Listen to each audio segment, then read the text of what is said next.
Hello and welcome to the Queber channel. I'm Jason, your host. I hope you're all having a wonderful, splendiferous day. I am... how am I? I think it's really hit me this morning at about 4 a.m. about the full problems that could come from diabetes. With all my other issues, I'm in a situation where this could be very bad for me. And I saw what diabetes can do to a person. Diabetes was a major factor in Paola losing her kidneys. Diabetes can affect many things in your body.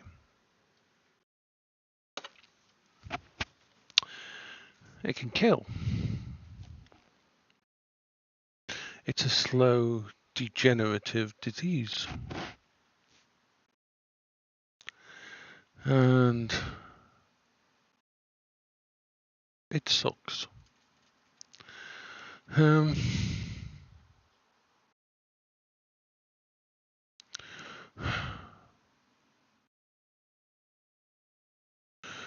Oh, what can I put it?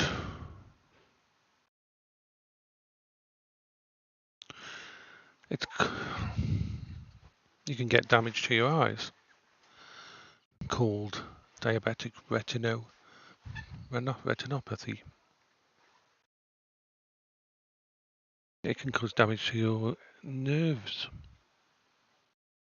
You can have to have limbs amputated. It can cause heart attack, heart disease, stroke. These are the fun things. For the first few days, I was thinking, hey, I know, I'll just change my diet and everything's going to be fine.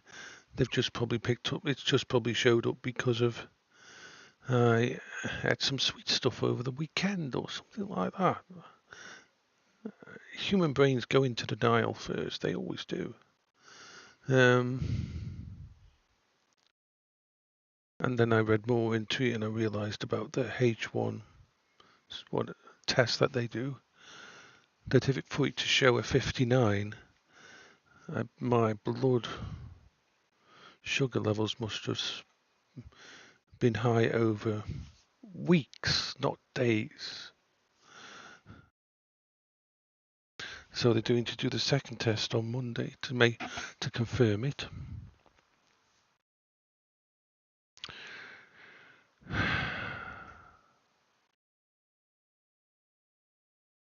On the plus side, I already have a blood sugar measuring thingy. I already know a lot of the background. I've gone through all my food and got rid of everything that could possibly be high glycemic or is known to spike your blood sugar.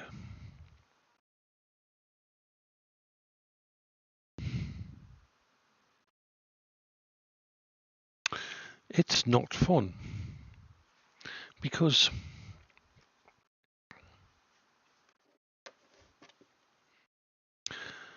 I've still got to make sure that I eat enough because of my other issues. And so before this, the foods that I could eat was here. Normal persons out here. My food about there. Now that food is down to there. The good things. I already didn't have tea or coffee with sugar. I didn't have tea or coffee anyway. The only drinks I have usually are 0-calorie juices. I don't usually have chocolate in. I don't eat many biscuits. um, I do like gummies, but I can't really have gummies anymore. No more gummies for me. I already wasn't having any cake really in the house. The only reason I bought cake in was when Brick came to stay. I am going to miss pizza. I'm going to miss bread. I don't have to give it up completely, but I am going to miss sandwiches and stuff like that. I'm going to have to go home meal on a lot of stuff.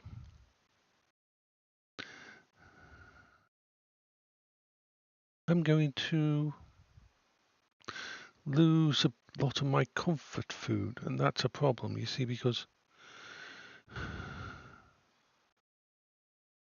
people like me, with all the other issues I've got,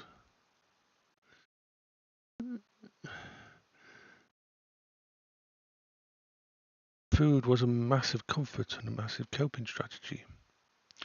I mean, you don't have to be autistic or have bipolar or ADHD to understand the positive effect of sitting down, watching your favourite food, watching your favourite film, eating your favourite food,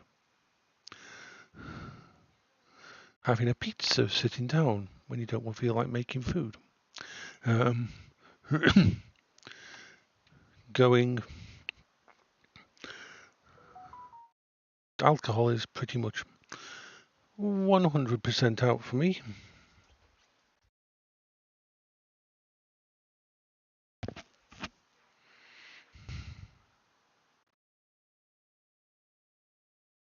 And how can I put it?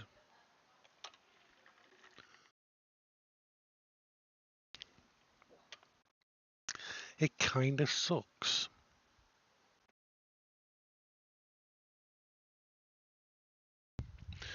But I'll be okay. Like I said,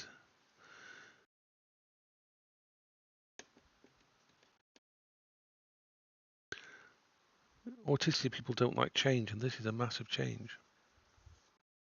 It's a change that I've got to do, that I've got to handle. I don't have a choice. If I don't do it, if I don't handle things, then it could go very badly. I've seen how badly. I saw a woman in the renal ward who couldn't give up her sweets and her cake and everything. They had tried everything, and what was left of her lying on that bed in the ward that Paola was in, both legs had been amputated. She was 90% blind. Her two of her fingers had been removed, and they were finding it extremely hard to find any way of giving her any kind of blood test or to give her any fluids or anything because all of her veins had completely sort of collapsed and destroyed themselves. So I know what it can look like when it's fucking bad. I've seen it firsthand. She was a lovely person as well. I think she was ready to die. But yeah, because high glucose levels damages the blood vessels, the nerves, and the organs. So basically all of them. So looks like I'll be having yearly eye tests instead of 2 yearly now, because once you're diabetic, you have to have eye tests yearly.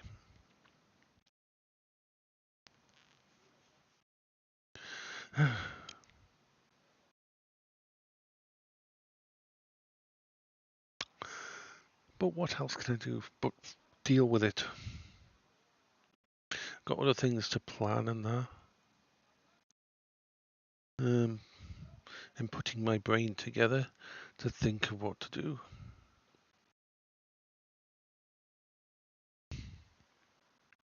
Sorry, I'm looking at my screen there. That's why I aren't looking at the thingy much.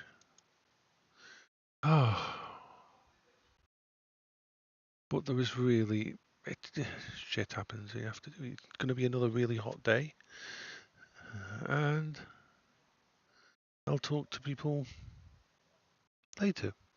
Might do a stream later. I did a very late night stream last night, about 9 o'clock. I think I set it all up because that was when it started to cool down. It's crazy. See, once it gets too hot in the backyard, I take this table and put it up by the swing seat over there.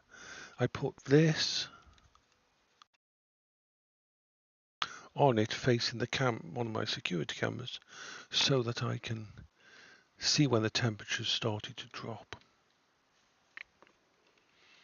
You wouldn't believe it, but it's true. But the one of these, in fact, you can show it here, right here. So just look at the bottom of that screen where it says max temperature. Yes, you are seeing 55.4 Celsius yesterday, because this one was over there in direct sunlight, and in direct sunlight in this garden that I'm in right now, the direct sunlight was causing this to reach 55 degrees.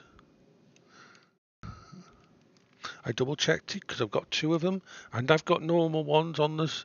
I've got all the old style ones, and yeah, that was the temperature in my backyard. So I was upstairs in my bedroom with my air conditioning on. The temperature under the shade where the other one was, the one over there by the seat, that was at 33. So 33 in the shade, 55 on there. Now, why does that happen? Because when you look at the weather page and they say it's going to be 31 or 32 degrees, that's a specific type of temperature. The ambient temperature, that whatever you call it, the temperature of the air, whatever. But if you're in a garden, if you're in a place that's enclosed with stone walls, and if you've got a stone floor, flags on the ground and that, the heat builds up. And yeah, walking into this backyard was like walking into a furnace when I came to check out these to make sure that they weren't reading wrong. See, it's at 22 Celsius at the moment. Until about 9 a.m., until about 11 a.m., it's going to be safe to be out here. Once you get to that temperature, once it starts to heat up, it doesn't matter how much in the shade I am in this backyard, the air will start to cook. I've never ever seen it get to this temperature in the UK in this backyard or the backyard next door. And God, I really worry for anybody who fucking sunbathes in this kind of weather, because you are murdering your skin. You are literally murdering your skin. Sorry. So I'm in the backyard where we've got shade. As you can see, I'm full in shade. I would not stay in this backyard once the sun hit. So I will say bye bye for now.